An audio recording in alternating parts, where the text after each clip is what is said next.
जिले की हर खबर सबसे पहले आप तक पहुंचाने का वादा, बस यही है एक इरादा। आज ही लगाए अपना पद्मेश डिजिटल सेटअप बॉक्स। नमस्कार, आप देख रहे हैं पद्मेश 24/7 कृष्णा संडे के साथ।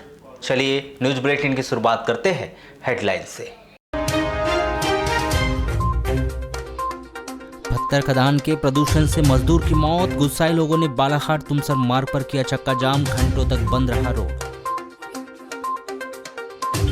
वाराणसी के मंगेझरी मलहम टोला में मोटरसाइकिल दुर्घटना में 2 दोस्तों की हुई मौत, तीसरा गंभीर रूप से घायल। 16 लाख रुपए खर्च करने के बाद भी शहर की तेज रफ्तार बाइक पर अंकुश नहीं लगा पा रहा है यातायात विभाग। वाराणसी में एक्सीडेंट के बाद कार चालक से मारपीट के आरोप में महाराष्ट्र राज्य के 4 युवक पहुंचे जेल। सेवानिवृत्त कर्मचारियों के पेंशन प्रकरण और अध्यापकों की सेवा पुस्तिका अपडेट नहीं होने पर कलेक्टर ने जताई नाराजगी, दिए निर्देश। दीपोत्सव की तैयारी के लिए जिले भर में बाजारों में बड़ी रौनक, लोग कर रहे हैं जमकर खरीदारी। दीपों का महापर्व दीपावली गुरुवार को धार्मिक आस्था और सद्भाव के साथ मनाया जाएगा। 5 दिवसीय दीपोत्सव के त्योहार को लेकर जिले भर में व्यापक तैयारियां की जा रही है।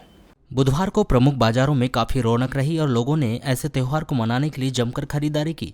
सराफा बाजार, कपड़ा बाजार, इलेक्ट्रॉनिक सामग्री सहित अन्य प्रतिष्ठानों में सुबह से ही लोगों का तांता लगा रहा। वहीं मिठाई प्रतिष्ठानों में भी लोगों ने मिठाई की जमकर खरीदारी की। वहीं बाजारों में धन की देवी मां लक्ष्मी की मनोहारी प्रतिमाएं नजर आई, जहां लोगों ने इस प्रतिमाओं को अपने घरों में खुशहाली की कामना के साथ लाया। वहीं गुरुवार को विधि विधान से धन की देवी महालक्ष्मी की उपासना की जाएगी। आपको बताएं कि दीपावली पर्व हिंदू धर्मावलंबियों का प्रमुख पर्व है और इस दिन मर्यादा पुरुषोत्तम श्री राम ने रावण का वध कर वापस अयोध्या लौटे थे और मर्यादा पुरुषोत्तम राम का अयोध्या वासियों ने दीप जलाकर स्वागत किया था। वहीं आज नरक चौदस त्योहार पर विभिन्न मंदिरों में धार्मिक अनुष्ठान संपन्न कराए गए। माध्यमिक शिक्षा मंडल मध्य प्रदेश भोपाल एमपी बोर्ड ने कक्षा 10वीं और कक्षा 12वीं परीक्षाओं की तारीखों का ऐलान कर दिया है, जिसके मुताबिक शिक्षण सत्र 2021-22 में आयोजित की जाने वाली कक्षा 10वीं और कक्षा 12वीं की परीक्षाएं 12 फरवरी से शुरू होगी, जो 20 मार्च तक चलेगी, जिसके आदेश बुधवार देर शाम जारी कर दी गए। माध्यमिक शिक्षा मंडल की ओर से जारी किए गए आदेश के मुताबिक 10वीं और 12वीं कक्षा की परीक्षाएं 12 फरवरी से 20 मार्च के बीच आयोजित की जाएगी, जिनका टाइम टेबल आने वाले कुछ दिनों में जारी कर दिया जाएगा। इसके साथ ही दोनों ही कक्षाओं की प्रैक्टिकल परीक्षाएं 12 फरवरी से 31 मार्च के बीच आयोजित की जाएगी। बुधवार शाम को मंडल की ओर से जारी किए गए आदेश में कहा गया है कि लोक स्वास्थ्य और लोकहित में वर्ष 2019 और 2020 में कोविड-19 के संक्रमण को ध्यान में रखते हुए मंडल की ओर से आयोजित होने वाली हाई स्कूल, हायर सेकेंडरी एवं व्यावसायिक विद्यालय पूर्व परीक्षा में डिप्लोमा, शारीरिक शिक्षा पत्रोपाधि परीक्षा वर्ष 2021-22 का आयोजन 12 फरवरी से 20 मार्च 2022 के मध्य सैद्धांतिक और 12 फरवरी से 31 मार्च 2022 के बीच प्रायोगिक परीक्षाएं आयोजित की जाएगी। प्रदेश के मुख्यमंत्री के द्वारा कहा जाता है कि जो जहां रह रहा है उसे वहां से नहीं हटाया जाएगा। वहीं दूसरी ओर गांव के गरीब लोग जो ग्राम पंचायत भरवेली की खाली पड़ी जमीन पर रहकर अपना गुजर बसर कर रहे हैं, ग्राम के प्रभावशाली लोगों के द्वारा उसके झोपड़े पर जेसीबी चलाकर उसके छोटे से झोपड़े को भी तोड़ने का कार्य किया जा रहा है। ऐसा ही एक मामला मोयल नगरी भरवेली के वार्ड नंबर 8 में सामुदायिक भवन के पास एक आदिवासी परिवार के साथ घटित हुआ। यहां निवासरत आदिवासी मजदूर युवक पंकज मरावी के झोपड़ी नुमा मकान को ग्राम पंचायत के द्वारा जेसीबी के माध्यम से धनतेरस के दिन तोड़ दिया गया। यह मकान तोड़ने की कार्रवाई उस मकान में रहने वाले लोगों की अनुपस्थिति में किया गया, जिससे उस मजदूर युवक को काफी नुकसान हुआ है। दीपावली जैसे बड़े त्योहार में यह कार्रवाई किए जाने और उसका बसा बसाया आशियाना उजड़ जाने से वह बहुत ही व्यतीत है। इससे मानसिक रूप से वह परेशान होकर वह युवक अपने परिचित कुछ लोगों के साथ कलेक्टर कार्यालय पहुंचा, जहां ज्ञापन सौंपकर उसके रहने के लिए शासन प्रशासन के द्वारा व्यवस्था कराए जाने की मांग की गई। साथ ही मकान तोड़ने वालों पर कार्रवाई किए जाने की भी मांग की गई। यही नहीं, युवक कलेक्टर कार्यालय के सामने ही आमरण अनशन पर बैठ गया। सर हम लोग इसलिए आए हैं, मेरा घर तोड़ दिया गया सर कल। कालू अब्दुल जमील खान है सर, और उनके साथ में 2-3 लोग सहयोगी और है सर। इनके द्वारा तोड़ा गया। ये लोग फिर पुलिस थाने में भी गए थे सर वहाँ पर, कि पुलिस लेकर के आएँगे और तोड़वाएँगे करके। वहाँ से कोई नहीं आ रहा था सर, कि दीपावली का समय है और हम लोग किसी गरीब का घर नहीं तोड़ते ऐसा करके। लेकिन इन लोगों ने फिर गौरी शंकर को फ़ोन लगवाया सर, और उनके द्वारा फिर तहसीलदार साहब को फ़ोन लगवाया गया, और उनने फिर वहाँ पुलिस थाने में फ़ोन कर के वहाँ से पुलिस वालों को भिजवाए, जेसीबी वगैरह बुलवाए, और वहाँ पे मेरे घर को पूरा तहस-नहस कर दिया गया सर। तोड़-ताड़ के पूरा बर्बाद कर दिया गया। सामान-वामान से लेकर के ऐसी कोई चीज़, उनके बीच में सरपंच, जो अभी का जो सरपंच है संजीत सरोवर, ये भी उनसे मिला हुआ है सर। और इसके द्वारा तो हम पैसों की माँग भी की जा रही थी कि तू पैसा दे दे, हम तेरे को पट्टा बना करके दे देंगे, ऐसा करके। उसकी ऑडियो रिकॉर्डिंग भी मेरे पास में सर। वहाँ तो मैं 14-15 साल हो गए, वार्ड नंबर 8 में ही रह रहा हूँ सर। ये सब राजनीति प्रकरण है सर उनका। हाँ, इन लोगों के द्वारा पहले पैसों की माँग की जा रही थी, मैंने पैसे नहीं दे पाया। मैंने बोला मेरे पास में ये सारे डॉक्यूमेंट्स हैं, मैंने उनको दिखाया, मैं बोला ये सारे डॉक्यूमेंट्स हैं मेरे पास में, इनके आधार पर मैं यहाँ रह रहा हूँ, और जिसकी ज़मीन थी उसने मेरे को रहने के लिए दिया है, तो मैं तुमको पैसे किस बात का दूँगा? तो इन लोगों ने उस रंजिश को निकालने के लिए सर, और क्या हुआ था, वो कालू जो है उनके घर की नाली का काम-वाम भी किए थे सर हम लोगों ने।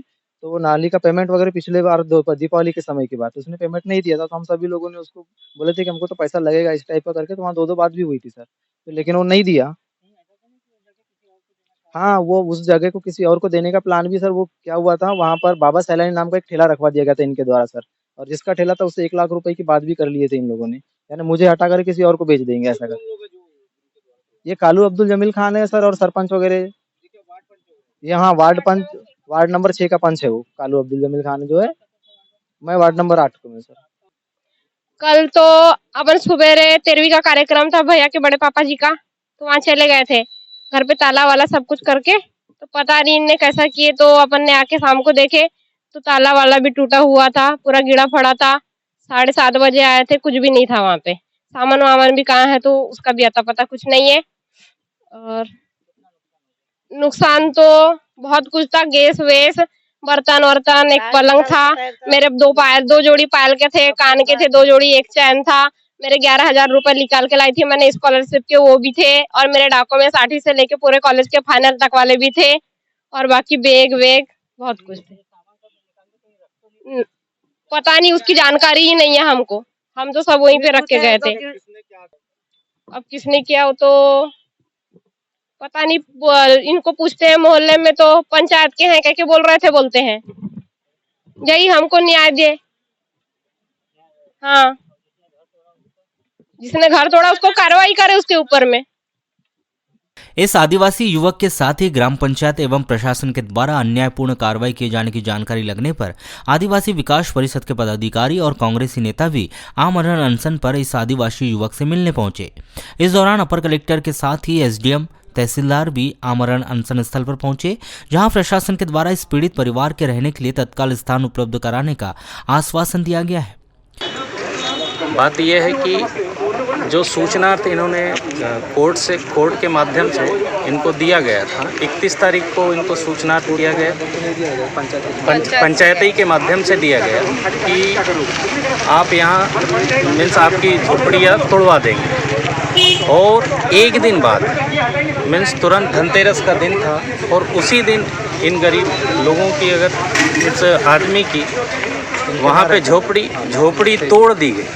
अब ये बताइए, धनतेरस का त्यौहार, और त्यौहार के बावजूद इन गरीबों का आशियाना अगर रिश्वत मांगने का भी आरोप लगा कि और वहाँ पे ये भी बात आई है कि कुछ जो लोग हैं उन्होंने रिश्वत मांगा भी है इनसे कि 50,000 दे दो तो हम आपकी झोपड़ियाँ कुछ दिनों के लिए बचा सकते हैं। ऐसी वस्तु स्थितियाँ वहाँ पे निर्मित हुई। तो मैं ये चाह रहा हूँ कि ऐसे लोगों का शासन, प्रशासन, सरकार सुरक्षा इनको प्रदान नहीं करेगी तो इनका होगा क्या। एक तरफ शिवराज सिंह चौहान जी बोलते हैं कि जहाँ पे जो बैठा है वहीं पे हम पट्टा दिलवा देंगे, तो ये आश्वासन वाली बात है, और सरकार जो कह रही है उस पर अमल करे तो ज़्यादा अच्छी है। ये गरीब, लाचार, शोषित, पीड़ित लोग हैं जिनकी आज भी प्रधानमंत्री, इन लोगों को आवास नहीं मिल रहा है, जिनको नहीं मिलना चाहिए उनको प्रधानमंत्री आवास मिल रहा है। ये वस्तु स्थिति है। तो मैं शासन प्रशासन से अपील करता हूँ कि इनकी सबसे पहले व्यवस्थाएं वहाँ पे बनाएं, और जो भी ज़मीन है और ज़मीन का पट्टा भी दिलाएं। इतनी मेरी अपील शासन प्रशासन से। निश्चित ही जो है बड़ा ही न्यायपूर्ण काम किया प्रशासन ने। दिवाली जैसे त्यौहार के समय जो है हमारे एक गरीब परिवार का घर उनकी अनुपस्थिति में तोड़ दिया गया। बहुत ज़्यादा सामान का उनको नुकसान हुआ, उनके मकान का उनको नुकसान हुआ और कहीं भी यह मानवीय नहीं है कि ऐसा त्यौहार के समय किसी का घर जो है तोड़ा जाए। बड़ा प्रकरणीय हुआ है। मैं यहाँ पहुँचा, मेरे पहुँचने से पहले यहाँ पे तहसीलदार महोदय और एसडीएम महोदय पहुँचे हुए थे। हमारे आदिवासी समाज के अध्यक्ष जो है युवा अध्यक्ष वो दिनेश दुर्वे जी भी यहाँ पर हैं और मेरे द्वारा जो है शासन प्रशासन से यही मांग की गई कि इनको जो है समुचित व्यवस्था कराई जाए। इनके रुकने खाने की फिलहाल व्यवस्था प्रशासन करे, जो वो कर रहे हैं। साथ ही इन्हें एक निश्चित स्थान जो है चिन्हित स्थान जो है प्रशासन उपलब्ध कराए जहाँ पर ये मकान बना सके और भविष्य में ऐसी घटना इनके साथ न हो। साथ ही मैंने कलेक्टर महोदय से यह भी मांग की है कि कम से कम 50,000 रुपये की आर्थिक सहायता जो है वो रेड क्रॉस सोसाइटी के माध्यम से माननीय कलेक्टर महोदय चूँकि मुहैया कराने में सक्षम है तो इस पीड़ित परिवार को मुहैया कराएं। यह बात हमने तहसीलदार महोदय एसडीएम महोदय के समक्ष रखी कि वो कलेक्टर महोदय तक हमारी बात पहुँचा दें और हमें उम्मीद है कि कलेक्टर महोदय मानवीय दृष्टिकोण को ध्यान में रखते हुए इस परिवार की मदद करें। आपने कहा कि इनकी कोई वकील की व्यवस्था प्रशासन नहीं करता है तो ये परिवार को सांसद बंगला जो खाली है अभी इनको मिला। हाँ, मैंने कहा कि भाई अगर प्रशासन के लिए रखने की व्यवस्था नहीं करवा पा रहा है तो सांसद महोदय का बंगला खाली है, सर्किट हाउस खाली है, फॉरेस्ट का गेस्ट हाउस खाली है, कहीं भी रुकवाया जा सकता है अगर रुकने रखाने की व्यवस्था नहीं हो पा रही है तो। इस मामले के संबंध में मोबाइल पर ग्राम पंचायत भरवेली के सरपंच रेखा सरवारी और सचिव से संपर्क करने का प्रयास किया गया, लेकिन उन्होंने फोन रिसीव न किए जाने के कारण बात नहीं हो पाई। वहीं इस संबंध में मोबाइल पर चर्चा करने पर एसडीएम केसी बोपचे ने बताया कि एक मजदूर के द्वारा भरवेली में मकान बनाया गया था, उसको तोड़ दिया गया। उस युवक के रहने के लिए जगह नहीं थी। तत्काल में उसके परिवार को रहने की जगह व्यवस्था की गई है और जहां भी संभव हो रहने के लिए जगह देकर मकान बनवाने के लिए कहा गया है। इस युवक का मकान तोड़ने मना करने जैसा कुछ नहीं है। ग्राम पंचायत ने मकान को तोड़ा है, ग्राम पंचायत को इसका पावर होता है। कोतवाली पुलिस ने मोबाइल लूट करने के आरोप में गिरफ्तार दोनों युवक उज्जवल महारवाड़ी 26 वर्ष और नितेश सेंडे 22 वर्ष दोनों ग्राम कालीमाटी आमगांव जिला गोंदिया निवासी को यहां की विद्यमान अदालत में पेश कर दिया, जहां से उन्हें न्यायिक अभिरक्षा में जिला जेल भिजवा दिया गया है। आपको बताएं कि 31 अक्टूबर को ग्राम थपेरा मोगांव निवासी श्यामलाल लिलारे से खैरी और कुमारी के बीच में और इसी प्रकार अंकित सूर्यवंशी वार्ड नंबर 10 गौतम नगर निवासी से रात्रि 10:30 बजे मोबाइल की लूट की गई थी। कोतवाली पुलिस ने श्यामलाल लिलारे और अंकित सूर्यवंशी द्वारा की गई रिपोर्ट पर एवेंजर मोटरसाइकिल में सवार 2 लड़कों के विरुद्ध धारा 392 34 भारतीय दंड विधान के तहत अपराध दर्ज कर दोनों की तलाश शुरू की थी। 31 तारीख की रात को एक घटना हुई थी जिसमें एक अंकित रघुवंशी और श्यामलाल लिलारे इनसे मोबाइल लूट लिए गए थे। तो तभी से हम लोग लगातार जो अज्ञात आरोपी उनकी तलाश कर रहे थे। तो हमें प्रथम दृष्टया सूचना मिली थी कि 2 लड़के हैं एवेंजर में, उन्होंने मोबाइल छीने थे। तो हमने लगातार टीआई साहब के नेतृत्व में टीम गठित की थी, सीसीटीवी फुटेज आदि खंगाले तो इन लड़कों की पहचान हुई। तो ये दोनों गोंदिया के लड़के हैं, एक नितेश है और एक उज्जवल है। ये दोनों गोंदिया के रहने वाले हैं। ये दोनों रात को आए थे और उन्होंने मोबाइल इन दोनों व्यक्तियों से छीन लिए थे। तो उनकी पहचान हो चुकी है। सर उन्होंने क्या बताया, आदतन अपराधी हैं या पहली बार वाला घटना की घटना बन गई? अभी तो फिलहाल ये लोग कह रहे हैं कि आदतन है, लेकिन हम उनके मोबाइल आदि से और पता करने का प्रयास कर रहे हैं कि इनके द्वारा पहले भी कभी किया गया है। लाखों रुपए खर्च करने के बाद भी मोती गार्डन तालाब में व्यवस्थाएं सुधरने का नाम नहीं ले रही, जिस पर नगर पालिका का कोई ध्यान नहीं है। उधर नगर पालिका 1 नवंबर से मोती तालाब में नौका विहार शुरू कर अपनी वाहवाही लूट रही है, तो इधर मोबाइल की मदद से लाखों रुपए खर्च कर तालाब के चारों ओर लगाई गई लोहे की रेलिंग चोरी की जा रही है, जिस पर जिम्मेदारों का कोई ध्यान ही नहीं है। किसी की रोक न होने के चलते कुछ असामाजिक तत्व अब तालाब के चारों ओर लगाई गई रेलिंग को अपना निशाना बना रहे हैं, जहां वे रेलिंग में लगे लोहे के राड को काट कर चुरा रहे हैं, जिसके चलते रेलिंग में लगी लोहे की राड लगातार चोरी हो रही है। बताया जा रहा है कि असामाजिक प्रवृत्ति के कुछ लोग रात के समय रेलिंग में लगी लोहे की राड चुराने आते हैं, जो चुराई हुई इस राड को कबाड़ में बेच देते हैं। पिछले कई दिनों से यह सिलसिला चल रहा है, जो अभी भी जारी है, जिसकी खबर जिम्मेदारों को नहीं है। इस पूरे मामले को लेकर हमने मुख्य नगर पालिका अधिकारी और नगर पालिका प्रशासन के जिम्मेदार अधिकारियों कर्मचारियों से कई बार संपर्क करने की कोशिश की, लेकिन उनसे संपर्क नहीं हो पाया। वहीं हमने अधिकारियों कर्मचारियों से मोबाइल पर भी कई बार संपर्क किया, लेकिन उन्होंने फ़ोन रिसीव नहीं किया। सिरोड़ी थाना क्षेत्र में आने वाले ग्राम बोनकट्टा से खैरलांजी रोड पर स्थित ग्राम पुलपुट्टा में पिकअप की ठोकर से मोटरसाइकिल सवार गंभीर रूप से घायल हो गया। गंभीर रूप से घायल युवक गणेश मड़ावी 24 वर्ष ग्राम पुलपुट्टा निवासी को जिला अस्पताल में भर्ती किया गया है, जिसकी हालत गंभीर बताई गई है। प्राप्त जानकारी के अनुसार 3 नवंबर को करीब 10 बजे गणेश मड़ावी मोटरसाइकिल में अपने घर से बोनकट्टा जाने के लिए निकला था। तभी ग्राम के पास से ही खैरलांजी की ओर से आ रहे तेज रफ्तार पिकअप ने मोटरसाइकिल को टक्कर मार दी। टाटा एस की जबरदस्त टक्कर से मोटरसाइकिल सवार गणेश मड़ावी गंभीर रूप से घायल हो गया, जिसे तुरंत ही कटंगी के अस्पताल में भर्ती किया गया था, जहां से प्राथमिक उपचार के बाद गणेश मड़ावी को बेहतर उपचार हेतु जिला अस्पताल में रेफर किया गया। जिला अस्पताल में गणेश मड़ावी की हालत गंभीर बताई गई है। बुधवार को एक बार फिर कलेक्टर सभागार में कलेक्टर डॉक्टर गिरीश कुमार मिश्रा की उपस्थिति में टीएल की बैठक का आयोजन किया गया। इस दौरान विभिन्न विभाग के अधिकारियों की उपस्थिति में कलेक्टर श्री मिश्रा के द्वारा कई महत्वपूर्ण आदेश दिए गए। आपको बता दें कि अमूमन हर बार की तरह इस बार भी टीएल की बैठक में कलेक्टर श्री मिश्रा ने सेवानिवृत्त कर्मचारियों के पेंशन प्रकरण का निराकरण जल्द से जल्द करने और अध्यापक संवर्ग की सेवा पुस्तिका अपडेट करने के निर्देश दे रहे। आपको बता दें कि लगातार जनसुनवाई सहित अन्य दिनों में पेंशनर इस परेशानी को लेकर कलेक्टर कार्यालय पहुंच रहे हैं या कहे कि कलेक्टर कार्यालय के चक्कर लगा रहे हैं कि उन्हें पेंशन प्रकरण बनवाने के लिए परेशानी का सामना करना पड़ रहा है।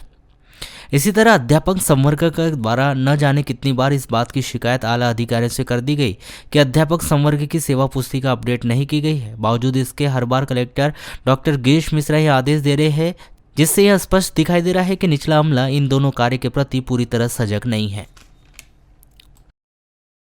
वारासिवनी नगर के रामपायली मार्ग स्थित बड़ी नहर पर हेमंत लिमजे की कार को प्रीत अरोरा की कार ने टक्कर मार दी और प्रीत के साथियों के द्वारा हेमंत के साथ मारपीट की गई, जिसमें पुलिस के द्वारा प्रीत व उसके 3 साथियों को गिरफ्तार कर तहसीलदार कोर्ट में पेश किया गया। पुलिस से प्राप्त जानकारी के अनुसार प्रार्थी हेमंत लिमजे वार्ड नंबर 11 निवासी अपनी i10 कार से अपनी दुकान जाने के लिए निकला था और बड़ी नहर पर रोड क्रॉस कर रहा था तो डिवाइडर के पास रुक गया। तभी कॉलेज चौक से दीनदयाल चौक की ओर जा रही कार के चालक के द्वारा हेमंत लिमजे की खड़ी कार को टक्कर मार दी गई, जिसके बाद कार चालक प्रीत अरोरा, मनीष चंद्रोल, पलाश पाटिल तीनों नागपुर निवासी एवं गिरीश बंसोड़ भंडारा निवासी नीचे उतरे और हेमंत लिमजे को गाली देने लगे, जिस पर हेमंत के द्वारा गाली देने से मना किया गया तो उसके साथ मारपीट कर दी और कार लेकर फरार हो गए, जिसकी सूचना हेमंत के द्वारा तत्काल वारासिवनी पुलिस को दी गई। पुलिस ने घटनास्थल पर पहुंचकर घटना की जानकारी ली। पुलिस ने प्रार्थी हेमंत लिमजे की रिपोर्ट पर चालक प्रीत अरोरा, मनीष चंद्रोल, पलाश पाटिल और गिरीश बंसोड़ के खिलाफ भारतीय दंड विधान की धारा 279, 294, 323, 506, 34, मोटर व्हीकल एक्ट की धारा 184 के तहत अपराध पंजीबद्ध कर मामले में सरगर्मी से आरोपियों की पतासाजी की जा रही है।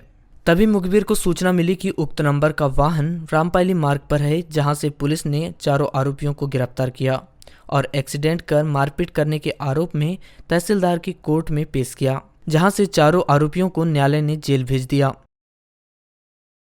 नगर विकास का दावा करने वाली नगरपालिका के द्वारा पूर्व में की गई व्यवस्था पर ध्यान नहीं दिया जा रहा है, जिसके चलते कुछ वर्ष पूर्व कराए गए निर्माण कार्य अब बदहाल होते नजर आ रहे हैं, जो धीरे धीरे खंडहर में तब्दील हो गए। ताज़ा मामला गुजरी मार्केट का है, जहां वर्ष 2013 में नगरपालिका के द्वारा गुजरी मार्केट भवन कॉम्प्लेक्स का निर्माण कार्य किया गया था, जहां टेंडर प्रक्रिया के तहत चिल्लर सब्जी विक्रेताओं को दुकान लगाने के लिए 61 गुमठी आवंटित की गई थी। वहीं ग्राहकों के आने जाने की व्यवस्था, पार्किंग व विद्युत व्यवस्था सहित अन्य व्यवस्थाएं भी बनाई गई थी। वहीं नगरपालिका के द्वारा सुव्यवस्थित गुजरी मार्केट बनाने का दावा किया गया था, लेकिन अब वहीं गुजरी गुमठी मार्केट बदहाल हो चुका है। क्या दिक्कतें हो रही हैं? दिक्कतें तो भैया बाज़ार में बहुत ज़्यादा है। जैसे नगरपालिका ने जब ये बनाया था तो बोला था कि सामने पार्किंग देंगे, आने जाने के लिए रास्ता चारों तरफ से रहेगा। ना तो यहाँ पार्किंग की एक भी सुविधा है, ना आने जाने का रास्ते में कोई सुधार है। पूरे रास्तों में ऑटो चारों तरफ दुकानें लगा ली हैं लोगों ने, और नगरपालिका 2 साल से तो एक भी ध्यान नहीं दे रही है। और ये जो पूरे ठिये टूट गए हैं, अगर इनको हम बनाने की भी कोशिश कर रहे हैं तो नगरपालिका बनाने नहीं देती। कितने ठिये हैं यहाँ पे? यहाँ पे 61 ठिये हैं, लेकिन अभी वर्तमान में 14 से 16 दुकानें लोग लगा रहे हैं, क्योंकि पूरे ठिये टूट गए हैं। और मेन चीज़ अंदर बैठने में दिक्कत इसलिए हो रही है लोगों को कि रास्ते नहीं है। आप अंदर घुसोगे ही नहीं तो ग्राहक अंदर आएंगे ही नहीं, जगह ही नहीं अंदर आने के लिए, तो माल कहाँ से बिकेगा? इसलिए लोग रोड पर इसलिए लोग रोड में लगा रहे हैं।